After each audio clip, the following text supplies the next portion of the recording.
Hello नमस्कार साथियों, मैं संतोष कुमार आप लोगों के लिए अनुपम बुक टाइपिंग से मैटर लिया गया है जो अभ्यास 12 है और जिसकी गति होगी 80 शब्द प्रति मिनट की होगी। और जो लोग अभी तक हमारा चैनल सब्सक्राइब नहीं किए हैं वो जाके कर लें, जिससे कि आगे आने वाले वीडियो आप लोगों तक आसानी से पहुंच सकें। और इस मैटर को आप ज़्यादा से ज़्यादा बार लिखा करो, ठीक है, जिससे इसमें की आउटलाइनें आप लोगों के लिए अच्छी से बन जाएं। और जब भी मैटर बोला जाए, क्योंकि एपीएस में इसी से मैटर ज़्यादातर बोला जाता है, तो आप लोग इस मैटर को ज़्यादा से ज़्यादा बार लिखें। आपका मैटर स्टार्ट होगा 5 सेकंड बाद।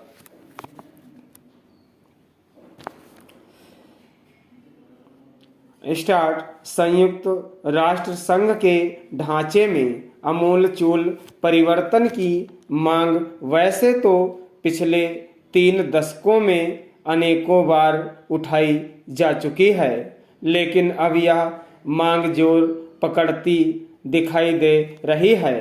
कई देशों के राजदूतों तथा भारतीय नेताओं ने इस संगठन के ढांचे को अधिक प्रजातांत्रिक बनाने तथा सुरक्षा परिषद के मुकाबले संयुक्त राष्ट्र महासभा को अधिक अधिकार सौंपे जाने पर बल दिया है। ध्यान रखने की बात यह है कि संयुक्त राष्ट्र संघ का गठन इसलिए हुआ था कि युद्ध न हो। इसके पहले लीग ऑफ नेशंस संगठन था जो इस उद्देश्य में सफल हो चुका था। लीग ऑफ नेशंस के रहते हुए भी द्वितीय विश्व युद्ध के दौरान जो तबाही हुई, उसी चिंता और चिंतन के फलस्वरूप 24 अक्टूबर 1945 को संयुक्त राष्ट्र संघ अस्तित्व में आया।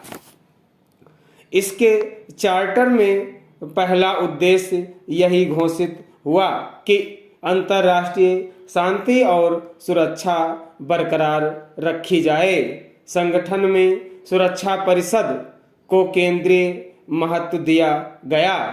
उसमें मूलतः 5 स्थायी सदस्यों की व्यवस्था की गई।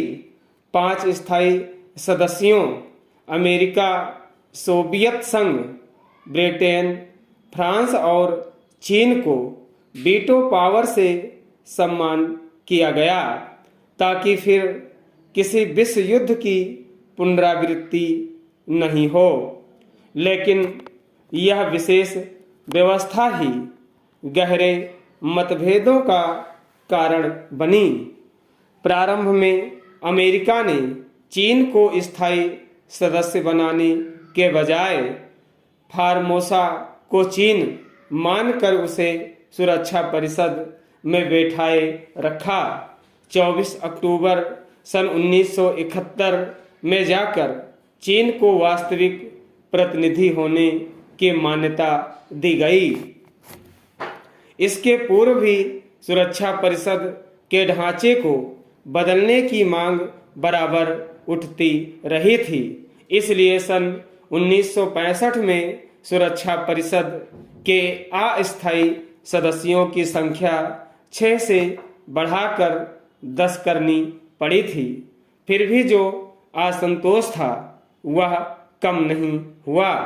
वस्तुतः संयुक्त राष्ट्र संघ में सुरक्षा परिषद के स्थायी सदस्यों को वीटो पावर और परिषद की केंद्रीय भूमिका को लेकर सदस्य देशों को मुख्यतः 2 शिकायतें रही हैं।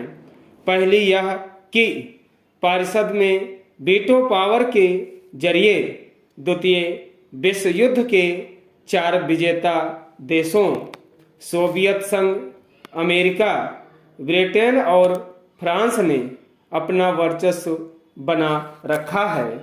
यह संयुक्त राष्ट्र संघ की इस घोषणा के विरुद्ध है कि सभी सदस्य देशों को समानता का अधिकार होगा। वीटो पावर वस्तुतः विशेषाधिकार है। दूसरी शिकायत यह है कि सुरक्षा परिषद के होते हुए भी क्या युद्धों को रोका जा सकता है। यह सही है कि राष्ट्रसंघ के अस्तित्व में आने के बाद कोई ऐसा विश्व युद्ध नहीं हुआ जिसमें महाशक्तियां या बड़े देश प्रत्यक्ष रूप से आमने सामने खड़े हुए हों, लेकिन विश्व भर में युद्ध तो होते ही रहे हैं। स्टॉप।